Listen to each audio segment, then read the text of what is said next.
Wagwan, what's great? Welcome back to the channel. If you're new here, welcome and thank you very much for stopping by. My name is Chef John Morris and you're watching Morris Time Cooking. As seen in the title, today I'll be showing you how to make Jamaican KFC famous bowl. So if that's something that sounds interesting, stick around. After the intro, we get right into it. We know about sardine, mackerel, chicken neck, chicken back. Nothing I waste, nothing I dash way. And we are back, as I said before, making the Jamaican KFC style famous bowl. I'm going to show you how to do the original as well as the barbecue. So stick around and let's just jump right into this. So the first thing we're going to be doing is dealing with the chicken. And here I have some boneless, skinless chicken thighs. Dark meat is where it's at. We use the chicken thighs to make this popcorn chicken. And I have 2 pounds. So these chicken thighs has already been washed with vinegar and water and a little bit of lime juice. How I did that? Squeeze about a half a lemon or lime juice on there, a cork full of vinegar, and you add water on there. Wash that, let it sit for about a minute or so. Rinse, throw that off, rinse it with fresh water, throw it off again, pat dry, and we're good to go. Ready to go. So grab your chicken thigh. We're just gonna cut this into about strips of 3. All right. Because what we want to do is to get little cube size pieces, about 1/2 inch long. So like little cubes, yeah. And this is where it's at. So see that? See that? Nice little bite size pieces. And we're just gonna repeat that until we get all of them cut up.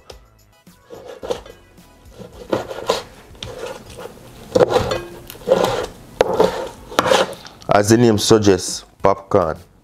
And there we go, cut up nicely.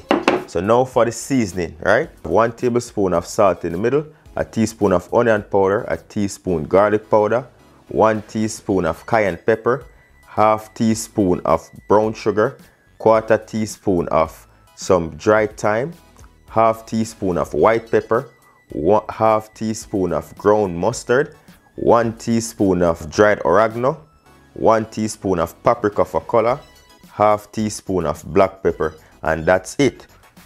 So we'll just rub those together, especially that brown sugar, so we don't have any lumps in there. If you've seen my previous video on the popcorn chicken, you'll realize that I have a bit more seasoning in here than I do in that one. That's because on that video I had the green seasoning, which would have like your thyme and so forth in there. However, I don't have any green seasoning today, so hence why I added the extra spices here. You know what I say? Look at that. Smells good. Looks good. Alright, so we're just gonna pour 1/2 of that seasoning over the chicken, or about 3/4 of the or about 1/4 of it, just to season up that chicken nicely. And then we're gonna put the remainder into 2.5 cups of flour, all-purpose flour. Mix that up, because you need flour, you need flavor on the chicken, you need flavor in the flour. You see me? Mix that up nicely. Set that aside. Alright, we're just gonna massage the seasoning in the chicken. Yes. Alright, this is best done overnight. You know what I say? Get the chicken to marinate properly. Just gonna set this aside to marinate for about 20 to 30 minutes, right? While we work on that mashed potato. So let's go. Alright, so for the mashed potato now, we're gonna go in with 3 golden potatoes. Those are the best potatoes in my opinion. Nice and creamy and yellow mashed potato, right? And I have 3 here. I already peeled those, washed them, and cut them into cubes, equal sizes or uniform sizes, so they all cook at the same time, right? You can use more mashed potato, however, because I'm just solely making this for myself today. That's why I have that much potatoes. But if you're making a bigger batch, you can feel free to double up this recipe. I'm gonna just now get those, take them from the cold water. I kept them in the water because I didn't want them to oxidize. That means to change color and become brown. So keep them in here in the water so they're nice and have that pretty color. So I'll drop them in that pot. Then I'm going to cover those with some hot water So hot water to cover. I like to boil my potatoes with hot water. Sometimes I cook them in cold water, but hot water I find works best for me.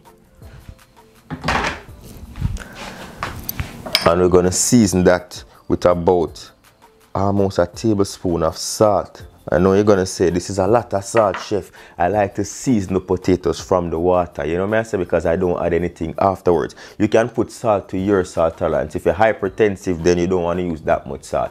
But as I said, I like to boil it in a good amount of salt. Not too much to be overpoweringly salt, but enough to get those potatoes flavored. So at the end of mashing, I don't have to add no salt to that. Right? We're gonna crank that heat up. And we're just going to boil these for about 15 to 20 minutes or until the potatoes are fork tender.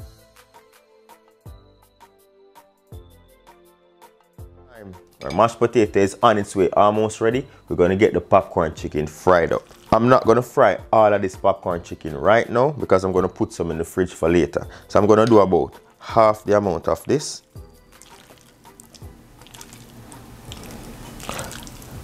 And then we're going to bread this. So we're just going to scoop and fold 7 times, press 10 times, scoop and fold 7 times again. That will ensure to coat these beautifully and give us some nice fluffy flakes. So let's go.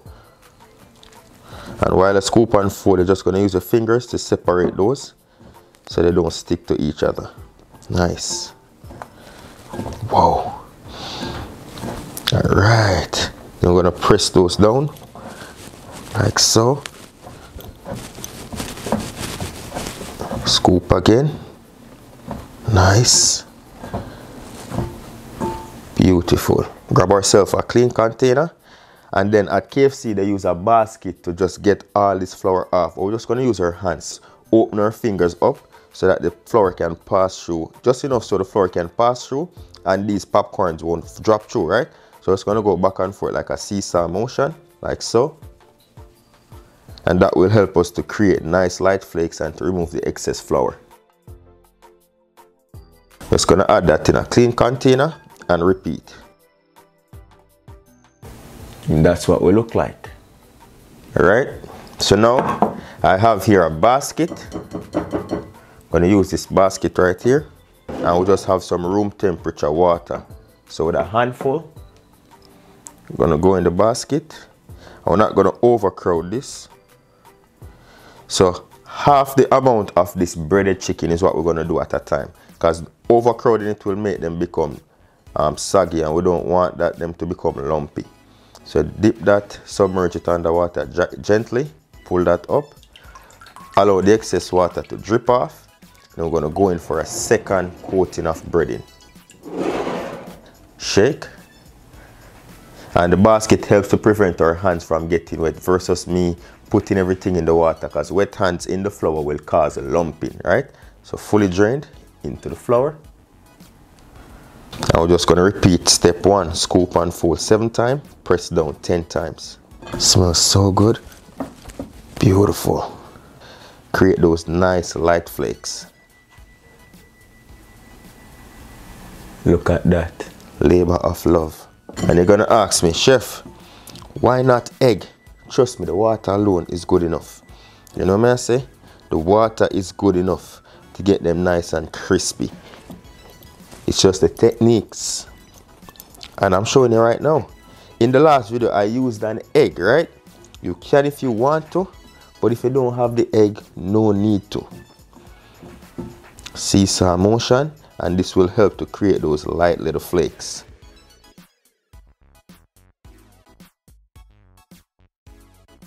If you're doing big batches and your flour goes lumpy, stop and sift that out and then repeat. So up goes the basket. You realize it was in the oil. That's to grease the basket so that these doesn't stick. Just gonna go right in now. Spread those out. Beautiful. Spread those out. And just don't overcrowd this because you don't want them to become soggy. Alright? I'm just going to drop this in our preheated oil of 350 degrees Fahrenheit. Beautiful. Once you drop these in the oil, do not touch them for the first 2 minutes. That's to ensure that you keep those flakes that you work so hard on on there. After 2 minutes, you can just lift your basket up slightly and give that a shake. And that way you will release them if they're sticking onto each other or onto that basket. Beautiful, look at that. Back in. I'm just going to fry these for about 2.5 to 3 minutes. Then we're going to pull them up, allow them to rest, reheat that oil to the regular temperature, drop again. And that's going to give us nice crunchy popcorn chicken.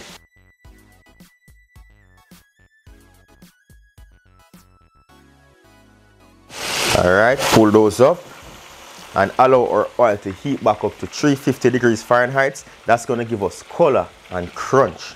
But look at those already. Beautiful.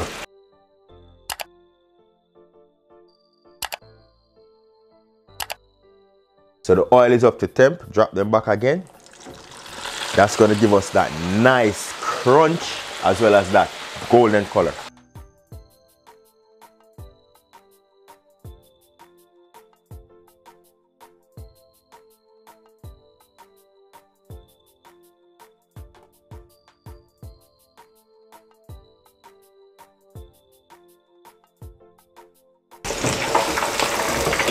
Beautiful, beautiful.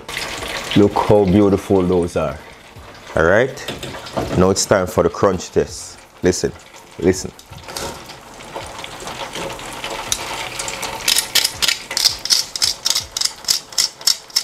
Crunchy. Let's hear it.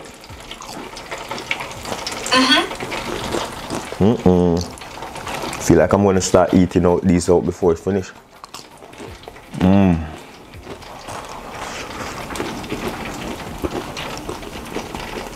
Hold up.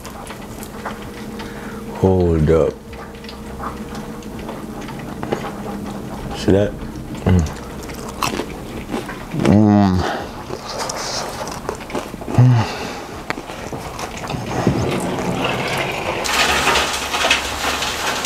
Holy.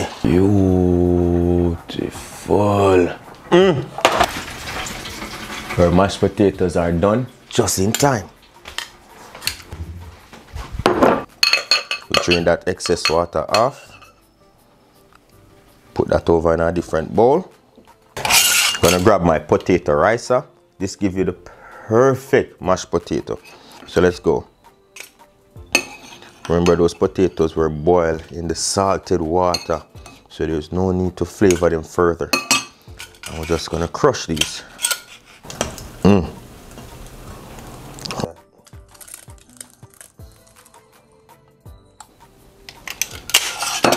Easy one too. Gonna go in with butter. I'm gonna add 2 tablespoons of butter in here. You see me? Some heavy cream. And I have here 1/4 cup, but I'm just gonna add as I go because I don't want this to be too soft. Alright, so I have 1/4 cup, 2 tablespoons of butter. And we just mix. That's how simple it is. You can add a little black pepper in here if you want to. But this is just gonna be nice and creamy. Not even the ice cream man can't talk to you when you're done. Come on. Look how simple that was. Simple. I have times when I add a little bit of cream cheese in my mashed potato. But we don't need that right now. We just need this nice and simple. You know what I say? Oh my God. Look at that, my friends. Wow. So to assemble, we have here our mashed potato. Nice and creamy. We have here our kernel corn, nice and hot, and all we did was took that from the can, drain the water off, put it in a container, cover it with plastic wrap, and 1.5 minutes in the microwave to reheat those kernel corns. And then right here we have that cheddar and we have that mozzarella cheese. We have that crispy popcorn chicken, right? And just to top it off, because we know everyone out there want to say, yo, I need a barbecue. Not going to show you the barbecue sauce in this video because I have a separate video for the barbecue sauce in 2 videos. You know what I say? So see it there? Oh, yes. Mash. Corn. Spread that corn nicely on here. Crispy chicken. Cheese. Please. Say cheese, please. Cheese, please. I heard that. Cheese. Cheese. Me hear cheese, please. Oh, yes. Barbecue sauce. Oh, my days. Let's go.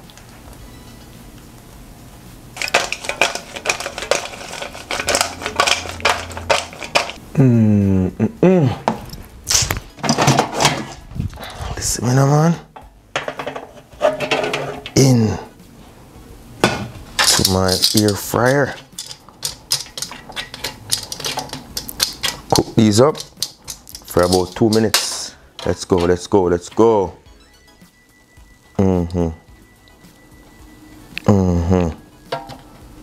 Woo. Cheese. Cheese.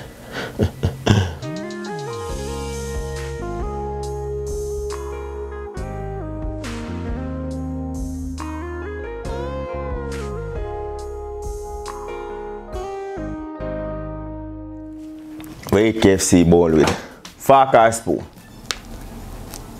They hear my mashed potato. Let's go.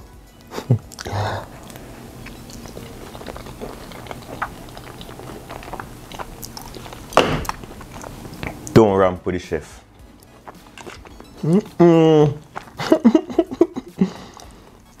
Corn, cheese, mash, chicken.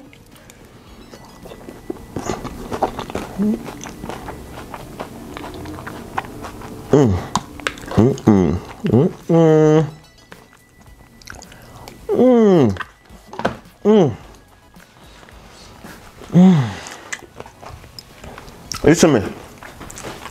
KFC. This cream. You see me, I exaggerate. And so, balance. If me get this in a famous bowl, I see most of you been commenting saying that looks better than KFC. I'm not trying to run no form of competition. This is my first job in life. Since I was an 18-year-old teenager, KFC gave me my start in Jamaica. I did that job for 2 years in Jamaica. Then I migrated to Canada a few years after, and I did that job for 3 years here. So KFC is near and dear to me, so there's no form of competition. And this is not KFC's secret recipe, just based off what I have tasted. Over the years, I acquire a taste. I'm say, alright, I feel like I that going there and that going there, you know.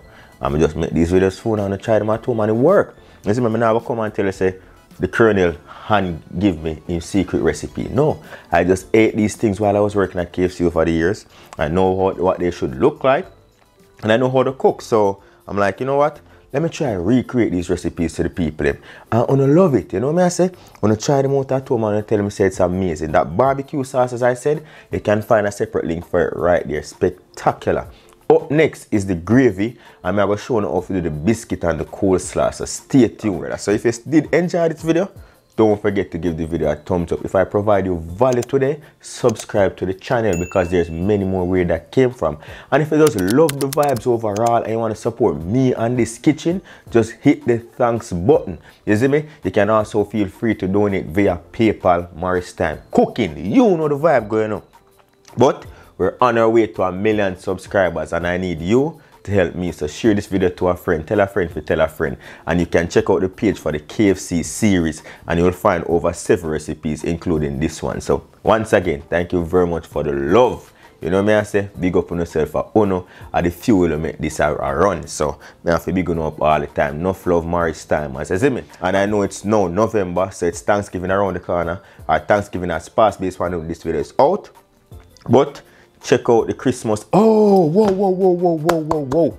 Real quick. I put together something spectacular for you. What that is? Well, I'm take a bite.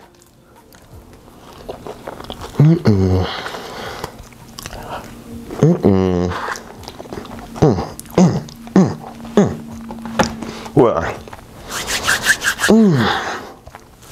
I have something special for you. December the 1st at 12 a.m. Eastern Standard Time, my very first cookbook will be out. It's an ebook. I have my official book that's coming out next 2023, but I'm giving you something for this Christmas for you and your family. 12 recipes to represent the 12 months of the year. And 3 surprise recipes that's never been, 2 of which has never been on my YouTube channel.